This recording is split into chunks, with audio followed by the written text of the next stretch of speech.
Entrevista al presidente Milei en TN abordando muchísimos temas y muchísimas polémicas nuevamente. Para mí no son polémicas, pero bueno, hay gente que se ofende, flaco. Habló de que le gustaría clavarle una estaca al cajón del kirchnerismo con Cristina Fernández de Kirchner adentro. Obviamente es una metáfora, pero bueno, el kirchnerismo siempre malinterpreta las cosas y salieron a llorar de que agresivo, de que ahora quieren arrebatarle la vida al expresidente. Tremendo este país. Oh shit, here we go again. Hablar acerca de los periodistas nuevamente, de que prácticamente el 80-85% de los medios de comunicación se la pasan mintiendo todo el tiempo. Y es así, flaco, los periodistas te mienten. Yo no soy periodista, simplemente un pibe que da su punto de vista porque puede dar su punto de vista, nada más. Pero digamos la verdad, el nivel de periodismo que está viendo en la Argentina, y mamita. Específicamente se refirió a Marcelo Bonelli, amigazo de Larreta por así decirlo. Se la pasó mintiendo cuando salió la renuncia del ex ministro de Salud Mario Russo, que fue reemplazado por Lugones. Y lo peor de todo del periodismo argentino es que cuando mienten, dicen cosas que no son así y alguien sale a responderles y te salen a llorar de que está en peligro la democracia, de que está en peligro la libertad de prensa, de que no hay democracia. Tremendo. Déjame saber qué opinas en los comentarios acerca de esta impecable entrevista al presidente de la Nación. Te dejo con el video y como siempre te digo, suscríbete y nos vemos en la próxima. Presidente de la Nación, Javier Milei, gracias, presidente, nuevamente por recibirnos, muy amable. ¿Cómo está en este momento usted y el gobierno puntualmente después de lo que fueron 10 meses de gestión, de quienes pronosticaron que en abril no llegaba o se caía todo? Bueno, los que por ejemplo estaban comiendo pochoclo esperando que nos cayéramos en abril deben estar bastante gordos, con mucho sobrepeso, ¿no? Pero bueno, imagino que deben tener reservas de la de los guardapolos para seguir comiendo pochoclos. Pero digo, al margen de las humoradas, nosotros estamos convencidos de que estamos haciendo el mejor gobierno de la historia. Nosotros recibimos una situación extremadamente compleja. Argentina condensaba los desequilibrios de las tres grandes crisis de la historia argentina. Teníamos un desequilibrio monetario que era el doble del que teníamos en la previa del Rodrigazo. Recordemos que en 1975, cuando estalla el Rodrigazo, en el gobierno de María Estela Martínez de Perón, la tasa de inflación de niveles del 30% salta al 180, es decir, se multiplica por 6. Si usted hace eso para lo que veníamos en el caso argentino, es saltar a niveles de inflación del 1200, y dado que el desequilibrio era el doble, eso era un piso de 2400% de inflación. No solo eso, sino que además teníamos un desequilibrio en el Banco Central que era peor que el que teníamos en la previa de la hiperinflación de Alfonsín. Y recordemos que eso implicó que en el año 1989 la inflación fue del 5000%, con Alfonsín abandonando, huyendo del gobierno directamente. Y por otra parte teníamos un desequilibrio en el plano social con indicadores que eran peores que los del 2001.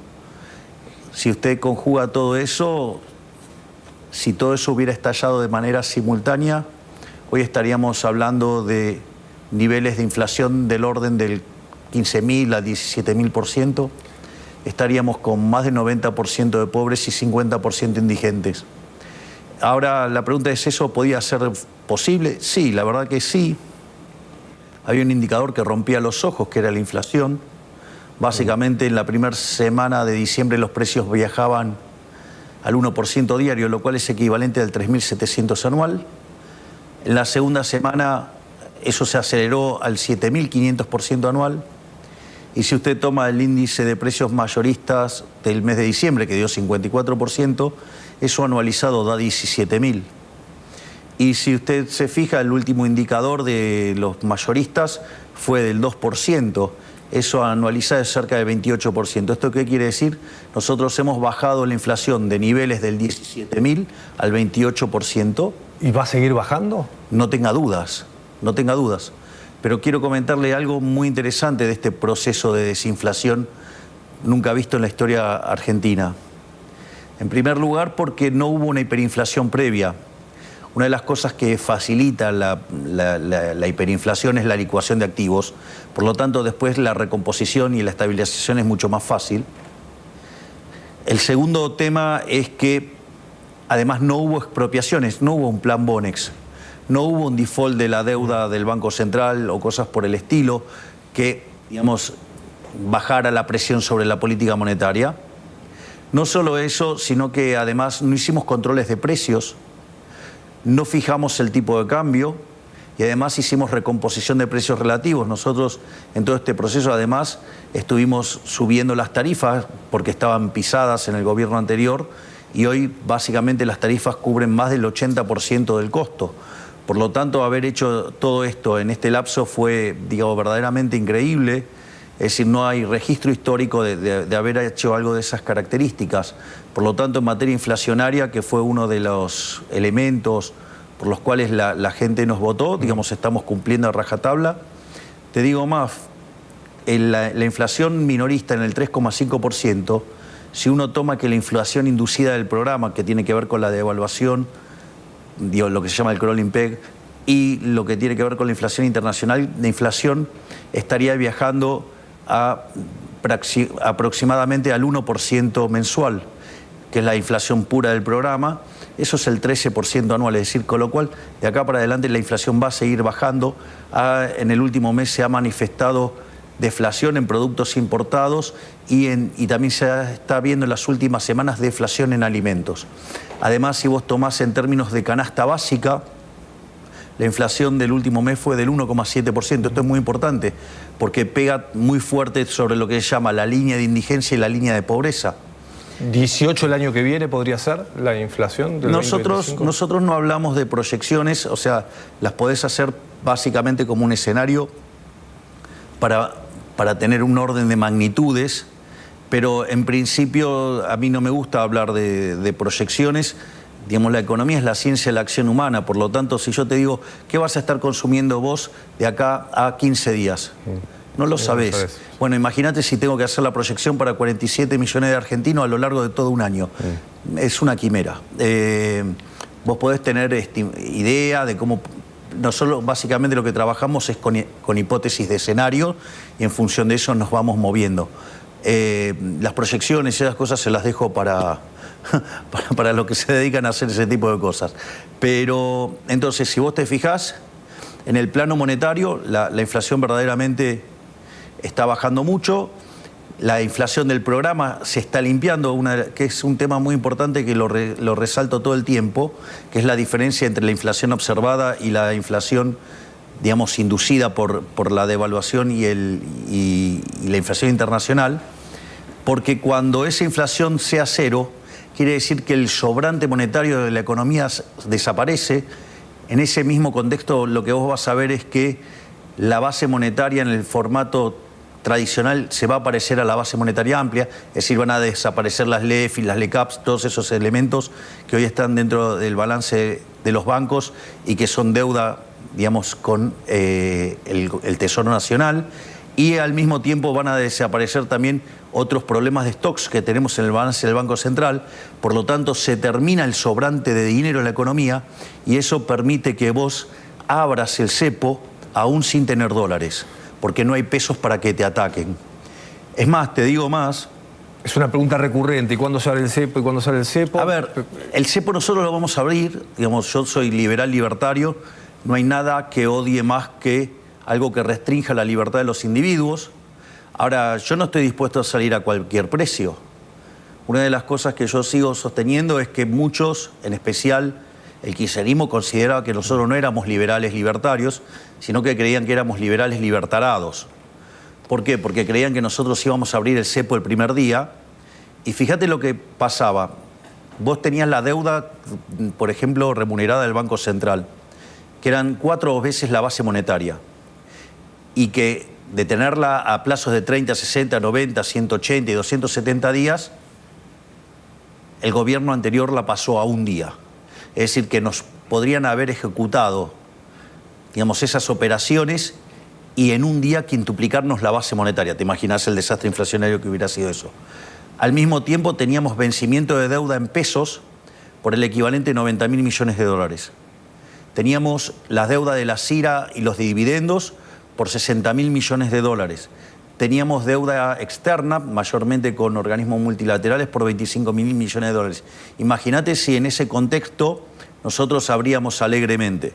Eso hubiera generado un desastre, era lo que ellos esperaban y que para después sacar a las huestes peronistas, tal como lo hizo Duhalde con Alfonsín en el 2001-2002 para derrocar a De la Rúa, en ese contexto vos lo que hubieras tenido es que para fin del año pasado, o sea, digamos, inicios de este, nos hubieran derrocado, nos hubieran hecho hacer toda la parte sucia del ajuste, nos hubieran cargado todas las culpas a nosotros y hubieran matado definitivamente la idea de la libertad. Bueno, no le dimos el gusto, hoy estamos muchísimo más cerca de salir del cepo, el saneamiento del Banco Central es una tarea enorme y reconocida internacionalmente como una obra verdaderamente propia de un cíclope, pero eso no es todo, porque nosotros en el medio, para que te des una idea, Franco, nosotros haciendo campaña, nosotros dijimos que íbamos a pasar una motosierra.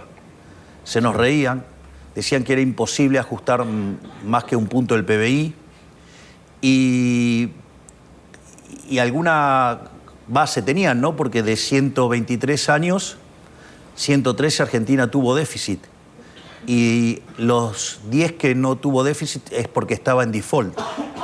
Consecuentemente, eso significa que Argentina ha vivido permanentemente con déficit. Y lo que decían que era imposible que hiciéramos en el primer año, nosotros lo hicimos en el primer mes. Y eso lo logramos sistemáticamente. Entonces, al mismo tiempo también hicimos la reforma estructural más grande de la historia argentina. ¿Pero va a haber más motosierra?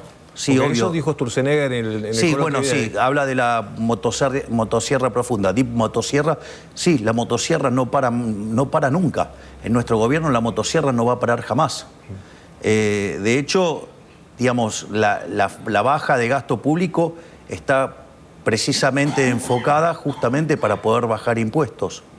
En ese contexto nosotros lo que te estaba diciendo de las reformas estructurales, nosotros hicimos una reforma estructural 8 veces más grande que la de Menem. Si uno contempla el DNU con lo que tiene que ver la ley bases, eso significa que hicimos la reforma estructural más grande de la historia argentina, teniendo el 15% de la Cámara de Diputados y el 10% de la Cámara de Senadores.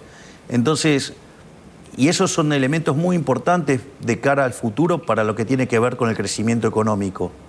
Fíjate esto, por un lado tenés factores que hacen a la recuperación cíclica. De hecho, viene subiendo sistemáticamente la utilización de la capacidad instalada. En ese sentido, eso se explica por la mejora del salario real y por la mejora real de las jubilaciones. Eso está impulsando la demanda y está recuperando el uso de la capacidad instalada. ¿Hay una mejora en las jubilaciones? Porque el decreto y la polémica alrededor del veto y demás fue... Pero definitivamente hay una mejora en las jubilaciones. Si vos te fijás, ha crecido más que 10 puntos porcentuales por encima de la inflación. Y si vos lo tomás en términos de lo que hace a medirlas en dólares, se triplicaron. Sí, porque el anterior gobierno nacional y popular que tanto quería la gente dejó unas jubilaciones de $80. Pero también suben los precios. ¿Cómo está bien, pero digamos los precios que consumen, digamos, los grupos más vulnerables, o sea, crecieron mucho menos que la inflación.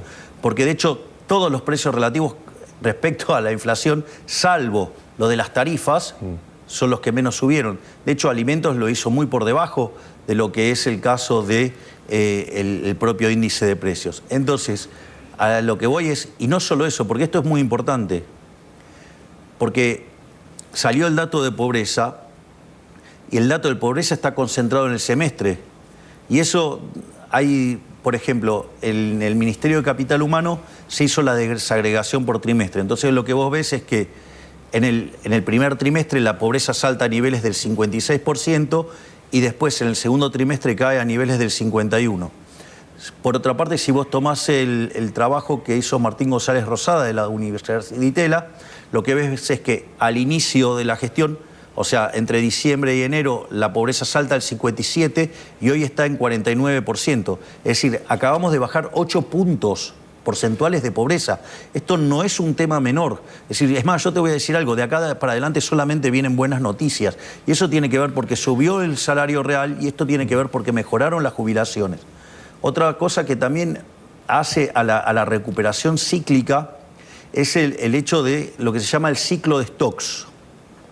El ciclo de stocks ¿Qué es lo que pasa? Vos, para protegerte de la inflación, las empresas acumulaban bienes de cambio, mercaderías, justamente para protegerse de la inflación que se iba a venir cuando se liberaran los precios, ya que el anterior gobierno pisaba los precios. Entonces, ¿qué es lo que sucede? En ese contexto se acumuló stocks. Entonces, eso lo que hizo fue profundizar la caída del producto en el primer trimestre, porque hubo que liquidar esos stocks. Bueno, ahora hay una recuperación de stocks, por lo tanto, eso también te empuja para arriba el nivel de actividad. Usted explica todo esto económicamente, y además lo ha dicho, porque quiere que la gente entienda las medidas que va tomando, entonces por eso explica, digamos, cada cosa que fue pasando en la Argentina, porque, por ejemplo, el tema de tarifas, obviamente, para el que hoy paga un boleto de subte o de colectivo o el agua, le vino con un aumento y dice... Pero es más, le hago el contrafáctico. Si quiere, hagamos cero las tarifas. Ahora, la operación y mantenimiento y las inversiones de esos bienes requiere dinero. ¿Con qué lo pagamos? ¿Con qué lo pagamos? Usted me dice. Con inflación, sí. Que es lo que quiere pagar haciendo. ¿Con emisión monetaria? Bueno, sí, digamos, eso es pagarlo con inflación. Sí. En el fondo, ¿cómo funcionaba? Por un lado, lo que me daba por el equivalente de $1 me lo sacaba por otro lado 2 pesos en impuesto inflacionario. ¿Pero cree que la opinión pública lo entiende eso? Que cuando paga más el colectivo, paga más el gas y la luz, dice, es así porque pero, Franco, si no de otra manera... ¿Es 200% de inflación, Franco, como el año pasado? Franco, vamos por partes. Primero, no hay ningún impuesto más regresivo que el impuesto inflacionario. Es un impuesto que le pega con mayor violencia, entre 25 y 30 veces más fuerte a los que más nos tienen, a los más vulnerables. Por lo tanto, o sea, el impuesto inflacionario es una lacra, un cáncer, ¿sí? Lo que pasa es que es una forma de engañar a la gente. Pero usted, el impuesto inflacionario es tremendamente voraz. Y nosotros hemos decidido terminar con ese impuesto. De hecho, el gobierno anterior emitió 13 puntos del PBI para financiar el déficit. Nosotros eso lo llevamos a 0, tema no menor. Porque entre el ajuste, entre el ajuste fiscal del Tesoro y el cuasi fiscal en el Banco Central, el ajuste que hicimos fueron 15 puntos del PBI. Entonces, digamos, lo quiere financiar con inflación, el remedio es peor que la enfermedad, porque además usted distorsiona todos los precios relativos y por ende la economía que tiene es más chica. Con lo cual, digamos, eso es tremendo. ¿Qué otra forma quiere hacerlo? Digo, porque no lo... Pero cree que la opinión pública lo entiende porque, digo, de otro lado está el kirchnerismo diciendo, de vuelta, no, nosotros está bien de vuelta. La tarifa más baja, nosotros... A ver, Franco... Y va a pasar el año que viene, en el año electoral, okay. va a haber ese discurso de... Ok, digamos, yo... no puedo hacer política económica y política, digamos, mirando la opinión pública. Yo tengo que hacer lo que está bien, lo que hay que hacer. Es decir, por esa forma de mirar la opinión pública, de si las encuestas dicen o si la gente dice o lo que fuera, ¿cuál es el problema? El problema es que por hacer eso llevamos 123 o 124 años de decadencia. Argentina entró al siglo XX siendo uno de los 3 países más ricos del mundo. Hoy está en la mitad de la tabla. ¿Usted qué cree? ¿Que eso es gratis? Argentina era una tierra de oportunidades. Hoy Argentina tiene el 50% de la gente pobre. Tiene, digamos, 2 de cada 3 chicos pobres. Es decir, si quiere seguimos haciendo lo mismo, vamos a estar cada vez peor. Nosotros estamos proponiendo otra cosa. Por ejemplo, yo le contaba las reformas de la ley Bases y el DNU 7023. Bueno, ese conjunto de reformas estructurales significa que Argentina levanta 90 puestos en libertad económica. Es decir, Argentina empieza a tener instituciones que son parecidas a las de Alemania, a la de Francia, a la de Italia. ¿Eso qué quiere decir? Que Argentina entra en un sendero que, por ejemplo, podría estar duplicando el PBI per cápita en los próximos 10 años. Y eso sería una ganancia de bienestar para todos los argentinos y además sería un tremendo impulso para bajar muy fuertemente la pobreza. Pero no solamente hicimos eso, porque hay otras cosas más también positivas. Por ejemplo, el hecho de terminar con la inflación, al terminar con la distorsión de precios que significa la inflación, los recursos en la economía se asignan de modo más eficiente. Por lo tanto, eso también facilita el crecimiento económico. No solo eso, sino que además, porque esto es muy interesante, el hecho de que nosotros hayamos conseguido el equilibrio fiscal y hemos bajado el riesgo país de 3.000 a 1.100, bueno, esto no es trivial. Primero porque si usted tiene un riesgo país de 3.000, el PBI en Argentina serían 400.000 millones de dólares. Con el riesgo país abajo de 1.100 está por lo menos en 600.000 millones de dólares. Es decir, esa política, digamos, irresponsable de hacer déficit fiscal, de gastar irresponsablemente, nos hace perder 1/3 de PBI, si usted quiere. O nosotros le hicimos ganar a los argentinos un 50% de PBI adicional. Digo, eso como una forma de expresarlo. Pero esto también es interesante, porque la baja de la tasa de interés es porque baja el riesgo país. Usted baja el riesgo país, baja la tasa de interés, eso permite que usted acumule más capital. Cuando usted acumula más capital, la productividad del trabajo es más alta. Consecuentemente se puede pagar mayores salarios y por ende la pobreza y la indigencia caen. Entonces, esta es la forma en la cual un país sale, un país se vuelve un país civilizado. Esto ya lo hicimos nosotros, ¿eh? Lo hicimos en 1860 y de ser un país de bárbaro, en 35 años nos convertimos en una de las 3 potencias mundiales. Entonces digo, ¿se puede hacer? Sí. ¿Quiere tomar ejemplos más cercanos en la historia? Tome Irlanda. Irlanda era el país más miserable de Europa. En 40 años, ¿usted sabe cuánto es el PBI per cápita de Estados Unidos? No. $70.000. ¿Sabe cuánto es el de Irlanda? No. ¿Arriesga? ¿Más? ¿Es mayor? $105.000. O sea, es 50% más grande que el de Estados Unidos. ¿Ve que se puede hacer? Y ahora, esta fue una semana muy buena en lo económico, ¿no? Usted lo contó recién, bajó el dólar, baja el riesgo país. Ahora, en la calle hubo ruido, ¿no? Tuvo el tema de los estudiantes, hubo situaciones además violentas, hubo situaciones de escrache, ¿no? De piña, de trompada en algunas universidades. ¿Cómo llega? ¿Es política eso o qué cree de los estudiantes, no? ¿Lo siguen apoyando a usted o lo que está pasando es muy interesante el tema de los estudiantes. Es un tema, digamos, porque justamente las universidades es lo que se considera en Argentina una vaca sagrada.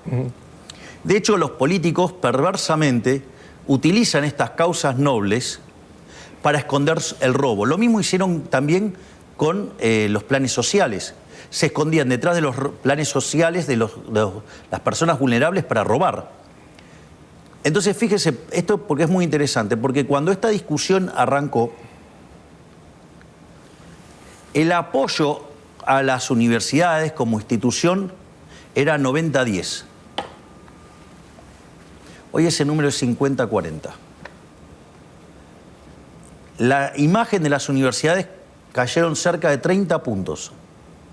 Bueno, esto no es porque sí. Esto sucede porque la gente entendió de qué se trata esto. Es decir, acá no está en juego ni la universidad pública, no está en juego el arancelamiento. Lo único que queremos hacer nosotros, básicamente, es poder auditarlas. ¿Sabe cuál es el problema de auditarlas? Que toda la política que vive robando a costa de las universidades no quieren ser auditados. Acá el problema está ahí, que no quieren ser auditados. Ese es un problema no menor. Entonces hay toda una metadiscusión, son toda una suerte de discusiones mentirosas para ocultar cómo roban los políticos con las universidades. Ese es un tema no menor. Es más, no solo que se ha derrumbado brutalmente la imagen de las universidades, sino que además cuando usted mete el problema de la auditoría, la posición del gobierno está favorable en 40-30. Y si usted hace una encuesta preguntando auditoría sí, auditoría no, el gobierno está arriba del 80% arriba, favorable. Sí, claro. Y eso, ¿sabe cómo se ve? Usted lo puede ver muy fácilmente. Yo le voy a dar números estimados por las fuerzas de seguridad sobre las marchas, porque evidentemente los que estaban en la marcha mintieron los números y básicamente los medios, como le tienen miedo a las vacas sagradas, no dicen la verdad. Es decir, porque están más pendientes de cómo va a reaccionar la gente. No le quieren decir. Cosa que si yo hubiera hecho caso a las encuestas, yo sería socialista. Porque cuando yo empecé a ir a televisión, la gente parece que se olvida que yo enfrentaba 15 personas a uno, digamos, donde yo era el único donde defendía la idea de la libertad. Yo estaba más solo que Adán en el Día de la Madre. Es decir, ser liberal, cuando yo defendía las ideas de la libertad, era una mala palabra y las reuniones de liberales en un ascensor sobraba lugar. Eso cambió, claramente. Bueno, eso es un punto a favor. Ahora, fíjese esto. Yo le voy a hablar de los números oficiales de las fuerzas. Después usted corríjalo como quiera, yo no tengo problema. Yo le paso los números que tenemos nosotros. Usted tiene que en la primera marcha hubo 230.000 personas. En la segunda hubo 60.000. Es decir, cayó a un cuarto. O sea, perdió 3/4. 60.000, usted puede juntar 60.000 personas con todo el aparato peronista. Es decir, por ejemplo, solo con camioneros puede armar una marcha de esas características y algunos sindicatos adicionales. Si usted a eso le suma el kirchnerismo, le suma la izquierda, le suma a los radicales, es decir, usted tiene ahí todo el tren fantasma y de 230.000 cayeron a 60.000. ¿Sabe qué quiere decir eso? Que en la segunda marcha casi no había estudiantes. ¿Y sabe qué es lo que usted se da cuenta también? Que cuando fue que se votó el veto en el Congreso, hicieron una convocatoria, juntaron muy poquitos. O sea, ¿qué quiere decir esto? Que los estudiantes empezaron a darse cuenta que los estaban utilizando para defender el robo de los políticos que viven de las universidades. No solo eso, si usted se fija, es muy interesante lo que está pasando con cuando quieren hacer las tomas.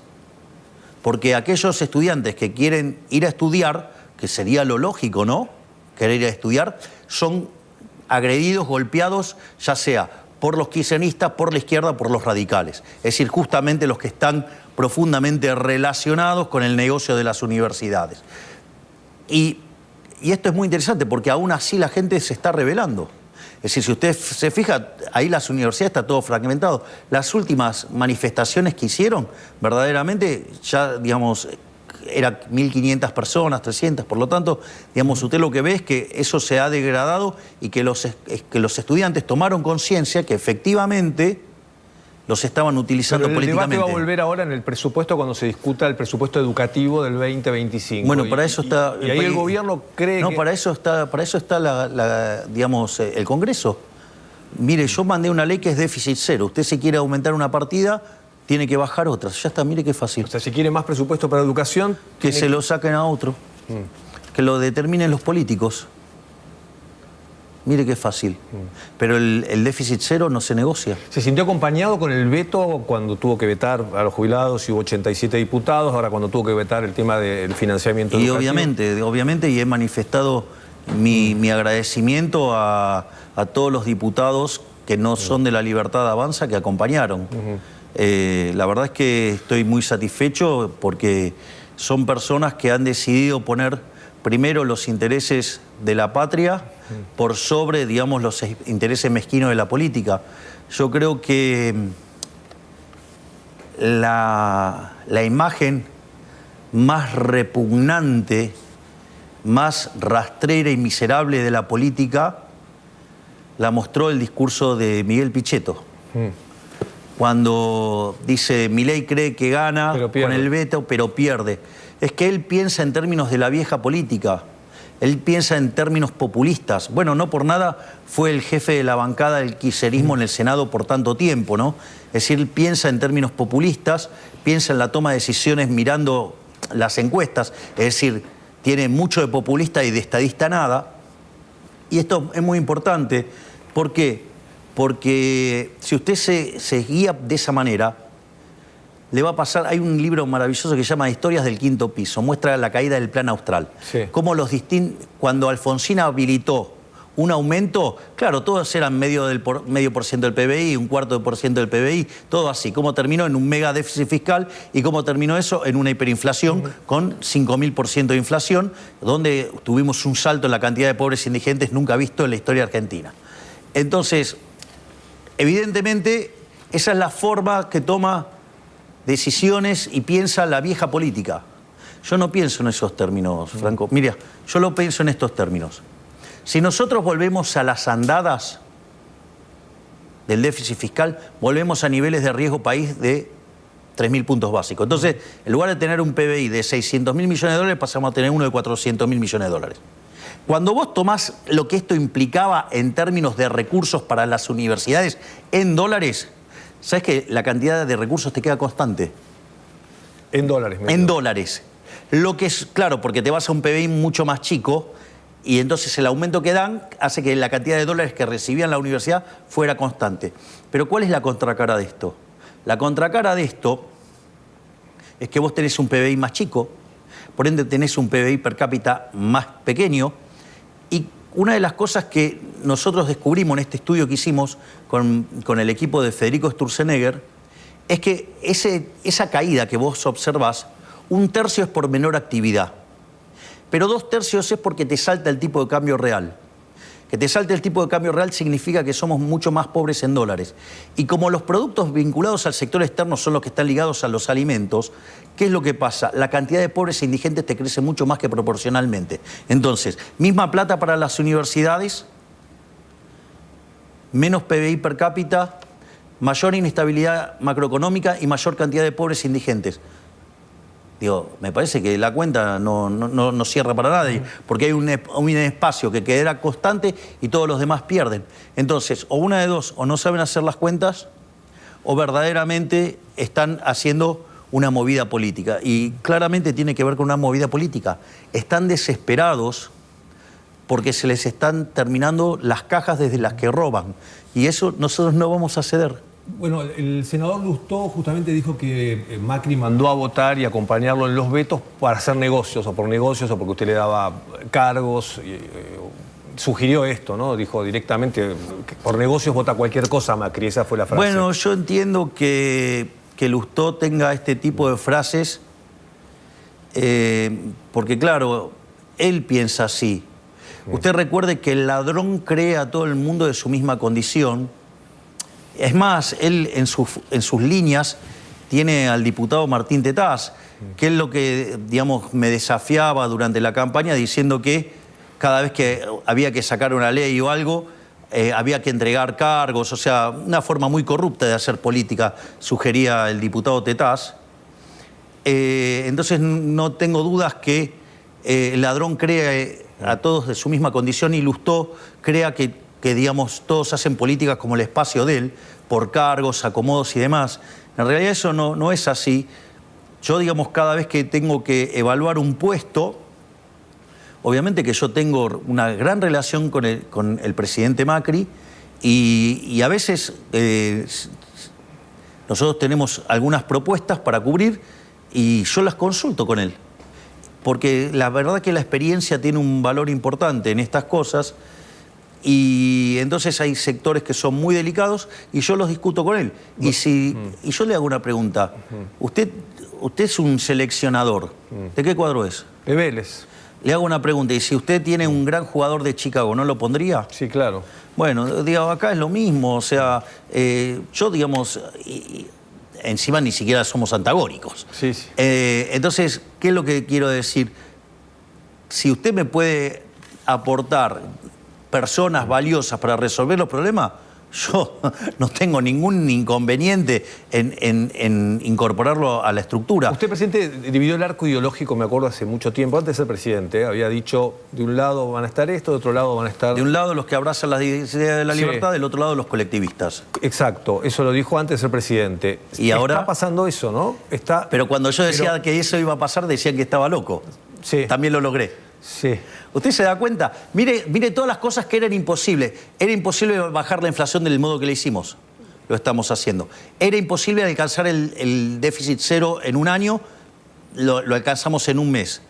Era imposible limpiar el balance del Banco Central. Lo hicimos en 6 meses. Era imposible terminar con los piquetes. Lo terminamos al mes de gestión. Hace 4 meses que no hay un solo piquete y no se volvió a cortar nunca más la calle. ¿Qué me cuenta? Mire la cantidad de cosas que eran imposibles y que nosotros las estamos haciendo, pese a tener la menor representación de la historia. Es más, si yo le hubiera dicho que íbamos a hacer una reforma que era 8 veces más grande que la de Menem, que fue la más grande de la historia, con 15% de la Cámara de Diputados y 10% de la Cámara de Senadores, ¿qué me hubiera dicho? No, muy difícil, pero... Bueno, de hecho lo hicimos. ¿Y ahora el 2025 van a ir juntos, van a estar con... ¿Eso está claro o todavía hay mucho para discutir? Por ejemplo, en Provincia de Buenos Aires, ¿van a hacer una alianza el PRO y la Libertad? Nosotros tenemos un alto grado de afinidad y estamos dispuestos a cada día trabajar juntos de manera mucho más profunda. Y eso imagino que hacia el 2025 lo más probable es que nos encuentre juntos defendiendo la ciudad de la libertad. ¿En la ciudad también? A mí mi idea es ir, digamos, llegar a una confluencia total en todo el país. Y está trabajando Karina Milei en el armado del partido en todo el país. Exactamente, ya tenemos partido. Sí. Algo que también que decían que era imposible. Sí, cierto. Y, bueno, Usted se da cuenta, ¿no? ¿Va a ser candidata? Nosotros somos un gobierno que ha corrido todos los límites de lo que se llamaba imposible. Para nosotros no hay nada imposible. Ahora le quiero preguntar qué viene, pero no quiero perderme de preguntar si Karina va a ser candidata el año que viene, si está decidido, si es una posibilidad. Mire, está en París en este momento. Sí. Está presentando Marca País. O sea, una forma de llevar los productos argentinos al mundo y mostrar la Argentina al mundo. Lo interesante es que es una decisión de ella. Yo le diría que no la veo con intenciones. O sea, creo que lo hace más por el hecho de que tengamos una estructura y no tengamos que ceder a ciertas extorsiones propias de la política. Pero eso tiene que ver con las preferencias de ella. Mire, yo le voy a decir algo. A mí cuando Spert a fines del 2018 se lanzó a la carrera electoral en New York City, recuerdo que vino nuestro prócer, el máximo prócer de la Sociedad de la Libertad en Argentina, que es Alberto Venegas Lynch, hijo, el papá de Berti. Sí, sí, claro. Qué diputado metía ahí, la verdad. Pero mire qué interesante, Franco, porque me vino a ver Alberto y me dice, bueno, me imagino que usted no se va a meter en política, lo necesitamos en la batalla cultural. Y yo le dije, mire, profesor, voy a contestar literalmente lo que dije. Ni en pedo. Claro. Bueno. Ahí está, presidente de la Es el presidente de la Nación. Claro. Pero, por lo tanto, digamos, esas cosas O sea, son que podría dinámicas. ser candidata, lo va a decir Karina Milei. Es una cuestión de ella. Digo, te propongo que vengas otro día, vayas a la oficina de al lado y le preguntes a ella. Yo, en principio, para hacer ese tipo de pronósticos no soy muy bueno, que digamos. Y lo llevo ahora sí al tema oposición. ¿Lo ve a Axel Kicillof como el candidato del kirchnerismo? A Cristina Kirchner, que están peleando entre ellos, están discutiendo poder. Y usted, el gobierno parece querer polarizar con Cristina. No es un problema para mí, es un problema de la oposición. Es un problema de la oposición. Ahora, digo, también hay una parte de morbo y que me encantaría meterle el último clavo al cajón del kirchnerismo con Cristina adentro. Frase fuerte del presidente Javier Milei respecto a que quiere ser quien ponga, dice él, el último clavo al cajón del kirchnerismo con Cristina adentro, dice el presidente de la Nación. Quedan algunos aspectos relevantes. Lo que vamos a ver ahora es, bueno, un momento de tensión, uno de los capítulos que tiene que ver con los medios de comunicación. Para Milei, el 85% de los medios, de los periodistas mienten. Él está enojado con ese 85% y, bueno, fíjate que es un momento de mucha tensión porque además habla de nosotros, de TN puntualmente, y de un compañero nuestro como es Marcelo Bonelli. Así que se da un momento de mucha tensión por el tema medios de comunicación. Mirá. Voy a mantener las universidades públicas no aranceladas y dicen todo lo contrario. O mire todas las cosas que dijeron en la campaña negativa. Fíjese lo grave de esa campaña negativa, donde los medios fueron cómplices de expandir todas esas mentiras. Entonces, ahí en ese... De hecho, me hicieron la campaña negativa más grande de la historia de la humanidad. Eso para tener claro, y que hubo fuerte complicidad en los medios y en los periodistas mintiendo abiertamente por dinero en contra de una persona. Metiéndose con mi familia, con mis perros, con todos. O sea, solo para... Eso pasó, pero no pasó en No. Pasó, pero el lomo que se lo bancó fue el mío. No, y sigue pasando, porque bueno, hay situaciones, entonces, pero digo, también hay un rol del periodismo que es muy bueno, no todo es lo mismo. No, solamente es el 85% el que miente todo el tiempo. Entonces, lo que digo es, la verdad que lo que digan ya, digamos, me tiene sin cuidado, si el 85% de lo que dicen es mentira. Así que digo, ¿cuál es el problema? Pero usted, ¿qué interpretación hagan? Que hagan la que quieran. En algún momento Trump, por ejemplo, dijo que él atacaba a los medios porque buscaba desacreditar para que después los medios no lo ataquen a él. Entonces le pregunto, ¿a usted le pasa eso con el periodismo, que no le gusta que lo critiquen o está enojado por todo porque en la campaña hubo mentiras? A ver, ¿sabes qué? Mira, vos me querés preguntar, digo, yo te contesto. Voy a ir contra un periodista de tu casa. No, presidente. Ahí está. No, dale. Digo, pará, ¿te gusta ¿te gusta el durazno? Bancate la pelusa. No, ¿te gusta el durazno? Bancate la pelusa. ¿Te gusta el durazno? Bancate la pelusa. ¿Vos me planteaste el punto? A ver. Yo te contesto. El señor Marcelo Bonelli. El señor Marcelo Bonelli mintió descaradamente sobre el motivo del alejamiento de Mario Russo, ministro de Salud. Mario Russo, por cuestiones personales y por cuestiones de funcionamiento, decidió renunciar. Un profesional enorme, honesto, buena persona, y el señor Bonelli dijo que lo eché por chorro.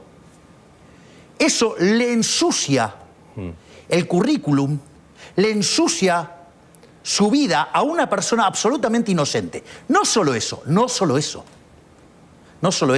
porque además, frente a esta calumnia, injuria, esta forma en la que ensució vilmente el señor Marcelo Bonelli a Mario Russo, esto es gravísimo, porque la ministra Petovelo llamó y le aclaró que eso no era así. No, porque esto es gravísimo. Sí, entonces, no solo que se lo aclaró, se lo explicó y se lo dijo, sino que al otro día en Radio Mitre lo repitió. Motivo por el cual la ministra Petovelo levanta ese fragmento diciendo que es mentira, y obviamente yo me metí en eso, y después Bonelli llama, digamos, no, porque esto es más grave, y lo voy a contar todo, ¿sí? Porque esto es muchísimo más grave. Entonces llama llorando. No, pero ¿cómo el presidente me va a hacer eso? Cuando estaba mintiendo, estaba ensuciando a una persona, le estaba arruinando su vida profesional, diciendo que es chorro, lo cual es inadmisible. Igual después Franco, no decir algo a mí. No, sí. Bueno, está bien, digo, a mí me importa nada. Lo sé, pero... A ver, lo que voy a decir es lo siguiente. No solo eso, porque cuando ya, digamos, Bonelli llama llorando, ¿sí? Como han pasado otros por acá, periodista de la casa también llorando, después de haber mentido abiertamente sobre la campaña. Entonces, en ese contexto, lo que le dice, no, a mí me lo dijo una alta fuente. Entonces, ¿cómo alta fuente? No, bueno, la alta fuente número 1 no, porque el presidente no me contesta el teléfono. Entonces, ¿quién te lo dijo? Entonces le dice que se lo dijo Santiago Caputo. A mí me resultó raro porque yo tengo claro que Santiago Caputo no habla con Bonelli. Entonces yo lo llamo a Santiago Caputo y valido con él. No, efectivamente no habla con Bonelli. Entonces vos te das cuenta de lo grave. Ensució a una persona y además me metió ruido adentro del... Porque si Sandra Petovelo no me lo comenta y yo no voy a chequear y a buscar la información... Ya dijo todo usted, presidente. Déjeme decir dos cosas. No, tengo un montón de cosas más para decir de los medios. Pero quiero decir dos cosas yo ahora. Una es, primero, Marcelo Bonelli tiene una gran trayectoria y como cualquier periodista puede cometer errores. ¿A usted le parece eso? ¿Le parece un error? ¿Eso le parece un error menor? Para no debatir con usted. ¿A usted le parece un error menor mentir abiertamente, ensuciar, calumniar, injuriar a una persona? ¿A usted le parece razonable que hay periodistas que extorsionan a personas? Permítame decir esto y lo cierro acá. Estamos muchas horas al aire y muchas veces cometemos errores como cualquier persona. Te lo tomo, Franco. No sé el caso puntual porque no es mi tema y no me corresponde a mí. ¿Sabes lo que es? ¿Sabes lo que pasa con el error? Yo te voy a decir algo. El error, por definición, tiene media cero. Es lo que se conoce como ruido blanco. O sea, un día te equivocás de un lado y otro día te equivocás del otro. Una de las cosas que yo hago es traquearlos a ustedes. Yo los traqueo. Y hay algunos que tienen un problema que estadísticamente se llama autocorrelación. Se equivocan siempre del mismo lado. Sí. El señor Bonelli se equivoca siempre del mismo lado. Bueno. Por ejemplo. Yo digo esto, nosotros estamos muchas horas al aire y muchas veces cometemos errores. Pero vos, ¿qué te crees? Y cuando cometemos errores lo decimos. No, mentira. Porque nunca he visto, digamos, por ejemplo, pedir perdón a aquellos inmorales que dijeron que yo me acuesto con mi hermana o que me acuesto con mis perros. Ok, listo. Bueno, digamos, si hay otros periodistas... Eso no pasó en el canal. Y hay otros periodistas que me han dicho nazi, y hay otros que me han dicho nazi hitleriano. ¿Y quién pidió disculpas? Ninguno. ¿Sabes el único que me pidió perdón? ¿Sabes quién es el único que me pidió perdón? ¿Quién? Pablo Dugan. Así que imagínate en el nivel que están los otros. Igual, presidente, que yo en TN nunca pasó que le dijeran una cosa así. En TN me dijeron otro montón de cosas. Pero sí, han llevado gente directamente a hablar pestes de mí. Lo han hecho, por ejemplo, varias veces en el programa de Sheikman. Dale. Y el otro problema que no tiene- me busques porque me vas a encontrar. Y el otro problema que tiene este capítulo, del que estamos hablando recién, es que para la gente no se soluciona ningún problema discutiendo No, sí, y porque debatiendo. cuando ustedes mienten abiertamente, sí, se dedican a generar problemas entre la gente. ¿Vos sabías que, por ejemplo, el nivel de aceptación con el gobierno en la personal es 55%? Cuando mirás la macro, como la gente no sabe de macro, mira lo que dicen los medios, es 40%. ¿Sabés cómo se llama esos 15 puntos de diferencia? Las mentiras de los medios. Entonces no es que, no me vengas con que son inocentes. Bueno. Porque por algo, digamos, cobran plata durante las campañas para ensuciar candidatos, como lo hicieron conmigo. Bueno, cerramos este capítulo. Bueno, vos te metiste, yo no me metí. No, usted arrancó diciéndolo y yo lo que quería preguntar es si era para desacreditarlo, pero sí, obviamente hay periodistas ensobrados, medios que trabajan para políticos, eso existe, no en TN y no es y hay muchas Yo veces te que- diría que no pongas las manos en el fuego por nadie, te diría, Franco. Ni por los que trabajan en tu medio ni en otro. Qué momento, ¿no? ¿Querés ponerlo de nuevo al final? Ponerlo, si no se escuchó, ponerlo de nuevo al aire. Tenso, ¿no? Tenso momento con el presidente de la Nación, hablando del tema medios de comunicación, porque para el presidente el 85% de los periodistas y los medios son enemigos. Bueno, tenso momento, pero vamos a esta tercera parte que, bueno, tiene que ver con algunas situaciones importantes, porque Milei habla de la AFA, porque Milei habla de la vicepresidenta, de Victoria Villarruel. La entrevista con el presidente en el despacho, en la Casa Rosada, sigue de esta manera, mirá. Lo llevo a un tema que también es importante, que ya que estamos hablando de los medios y que tiene que ver con lo judicial y con la justicia. ¿Cómo lo ve usted el tema judicial, ¿no? Porque ustedes han presentado a dos propuestas para juez de la Corte, eso no avanzó, hay una gran cantidad de vacantes todavía en la justicia, y yo sé, presidente, que usted el tema es como que no... Yo, digamos, lo dije en la campaña y lo voy a seguir intentando, es tratar de tener una justicia absolutamente independiente. Y eso es lo que voy a tratar de hacer. O sea, ahora, si después el Senado me lo bloquea, bueno, en la vida, digamos, trataré de hacer lo que puedo. Yo no me puedo meter adentro del Poder Judicial, más de las atribuciones que tengo de nombrar, digamos, como el caso, digamos, de los dos jueces que yo propuse para la Corte. Pero digo, además hay juzgados vacantes, y eso pasó en el gobierno anterior y sigue pasando. Y bueno, digamos, yo trato de arreglar las cosas y la máquina de impedir no cede. Pero bueno, digamos, de esto se trata, así funciona la democracia, así funcionan las instituciones y básicamente voy a seguir trabajando en tener una justicia independiente. Ahora, si usted se fija, igual hicimos un trabajo enorme en materia de judicial, porque impulsamos el juicio por jurados. No solo eso, digamos, estamos trabajando, digamos, hemos presentado una reforma del Código Procesal, una reforma del Código Penal. Entonces, hemos, digamos, sancionado, digamos, tenemos media sanción de la ley de, por ejemplo, del ADN de los violadores. No solo eso, estamos impulsando la baja de imputabilidad, estamos impulsando la ley antimafia. ¡Ey! Estamos haciendo un montón de cosas. Usted dijo que hicieron un montón de cosas imposibles y si hay una necesidad, y usted lo sabe porque es economista, es que la justicia dé previsibilidad, que sea un país creíble. Yo soy el primero, digamos, que defiende las instituciones. Así es que, digamos, fíjese que, digamos, en eso soy extremadamente prolijo. ¿Va a ir a China en enero? Es altamente probable que vaya a la reunión de CELAC. ¿Eso es en enero? Es en enero, sí. ¿Pero tiene previsto una reunión bilateral con el presidente chino o eso no está todavía? Es posible, como también podría llegar a ser posible en caso de que se dé en otra instancia también. ¿Pero las relaciones con China están bien? Las relaciones con China están excelentes. O sea, la verdad es que me sorprendieron porque son un socio sumamente amigable. Y no solo eso, sino que ellos lo único que quieren es que no los molesten. O sea, y la verdad que si lo único que quieren hacer es comercializar... Esa frase la dijo, ¿qué quiere decir que no los molesten? ¿Qué sería? No, digamos, o sea, no entrar en confrontaciones. O sea, ellos lo que quieren es ser un socio comercial. Y la verdad que los productos que necesita China, digamos, nosotros somos grandes productores. Por lo tanto, hay una ganancia de bienestar mutua de explotar las oportunidades de comercio. ¿Y eso tiene algún impacto en la relación con Estados Unidos, que usted siempre la marcó como prioritaria? Bueno, yo en términos geopolíticos soy aliado de Estados Unidos, de Israel, y de todo lo que se llama el mundo libre, que son todas las democracias liberales. O sea, yo estoy a favor del mundo libre y en contra de los autócratas. Y eso le tiene que quedar bien claro. Eso yo lo dije en campaña. Y fíjese esto, mi posición a favor de Israel, defendiendo, digamos, el derecho a legítima defensa de Israel, digamos, fue el que más profundo fue eso. No solo eso, además lo reafirmé en la ONU, no solo eso, sino que también fui el primero en defender a Ucrania contra Rusia. Entonces, usted me va a encontrar siempre del lado correcto de la historia. Pero China igualmente es un país comunista. Bueno, está bien, digamos, pero mientras que, digamos, o sea, no se meta con otros países. Y yo se lo pregunté, pero falta tan poco, se lo tengo que preguntar de nuevo. 5 de noviembre votan en Estados Unidos.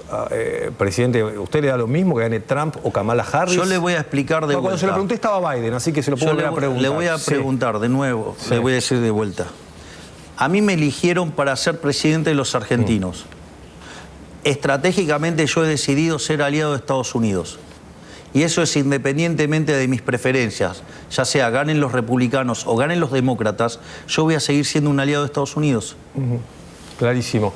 3 preguntas finales. Una, puntualmente el tema AFA, tema fútbol, ¿lo está siguiendo? Sí, claramente, porque me parece que es una de las batallas más importantes a dar. Primero porque Argentina es el semillero del mundo. Es decir, los mejores jugadores de fútbol del mundo salen de acá. Y nosotros podríamos tener una liga local de muchísima mejor calidad si no fuera por los manejos turbios que tiene la AFA. De hecho, la Inspección General de Justicia ordenó que era inválido hacer el adelantamiento de elecciones que propuso el señor Tapia. Es decir, parecen Venezuela con Maduro, ¿no? Que adelantaron la Navidad. Bueno, adelantaron las elecciones de manera irregular. Por lo tanto, esta causa va a seguir en la justicia y además también debería haber una apertura mental por parte de las personas acerca de que nadie está obligado a cambiar de modelo societario. Pero si alguien lo quisiera hacer, tienen que darle la posibilidad. Es decir, ¿cuál es el problema? ¿Por qué les molesta que la gente pueda elegir? ¿Por qué vos no podés elegir la forma en la cual te vas a asociar con otros? ¿Por qué si decidís un formato societario, digamos, la AFA te va a estar persiguiendo porque no es el formato que favorece a las cosas irregulares que tiene la AFA? Cosa que además la vamos a investigar. ¿La van a investigar? No, ¿a usted qué le parece? ¿En qué sentido la van a investigar? Y vamos a ver, digamos, porque quizás tienen situaciones irregulares. ¿Eso lo va a hacer la Inspección General de Justicia? Lo hará el órgano que tiene que revisar este tipo de cuestiones. Y le pregunto también por Victoria Villarroel. ¿Qué le pareció la visita porque arrancó la entrevista hablando del Rodrigazo de María Estela Martínez de Perón y me quedé pensando qué le pareció el busto en el Senado y la foto además de su vicepresidenta? ¿Acompaña eso? Yo no lo hubiera hecho. Para mí el caso de la señora María Estela Martínez de Perón, digamos, no realza a las mujeres, sino que creo que todo lo contrario. No creo que, digamos, haya llegado a ese lugar por sus méritos, digamos, intelectuales y profesionales. Yo creo que ahí, digamos, hay un error. No solo eso, sino que además me parece que ser, digamos, un gobierno de las características del de María Estela Martínez de Perón, que derivó en el Rodrigazo, que se implicó sextuplicar, digamos, la tasa de inflación, a quintuplicar la cantidad de pobres, me parece que no es un modelo a seguir y tampoco me parece razonable hacer una reivindicación de alguien que creó la AAA. Y que además durante su gobierno se firmó el decreto de aniquilamiento, cuando en realidad las Fuerzas Armadas y las Fuerzas de Seguridad venían combatiendo a la guerrilla desde el año 69 con otros instrumentos. Entonces, desde mi punto de vista, yo no lo hubiera hecho, pero de vuelta, no somos manada, digamos, ella tiene una visión de las cosas y yo no comparto. Digamos, si ella quiere poner un busto de María Estela Martínez de Perón en el Senado, bueno, digamos, es la casa de ella. Digo, en la mía no la va a encontrar seguro. Y la última pregunta tiene que ver con mirar hacia adelante. ¿Qué siente que ya hicieron? Usted describió muy bien todo lo que hicieron hasta ahora. ¿Qué falta? ¿Qué podemos pensar? Digo, pensando en la gente en casa que está mirando, los argentinos, lo que le cuesta pagar el colectivo, llegar a fin de mes. ¿Qué falta? ¿Qué se viene? Dijo que hicieron un montón de cosas imposibles de hacer y que le hicieron en menos tiempo de lo que esperaban. ¿Qué se puede pensar o se quiere prometer para los próximos meses? Mire, yo lo único que tengo para decirle es que de acá en adelante solo va a haber buenas noticias. Usted va a ver que la inflación va a seguir bajando. Puede tener un comportamiento errático, pero va a seguir el comportamiento a la baja. Va a seguir la recuperación económica. Va a venir un proceso de fuerte crecimiento económico. Van a seguir mejorando los salarios reales. Van a seguir mejorando las jubilaciones. Va a haber cada día menos pobres y menos indigentes, y esas son las cosas que se vienen para adelante. Entiendo que a la gente le demanda tiempo para asimilarlo, pero bueno, así es como funciona. Es decir, no puedo pretender que la gente esté entrenada en mirar números, porque digo, eso es lo que es mi profesión de base, ¿no? Presidente, gracias por habernos recibido en el despacho y en la Casa Rosada. No, por favor, un placer enorme, Franco. Muy amable. Gracias.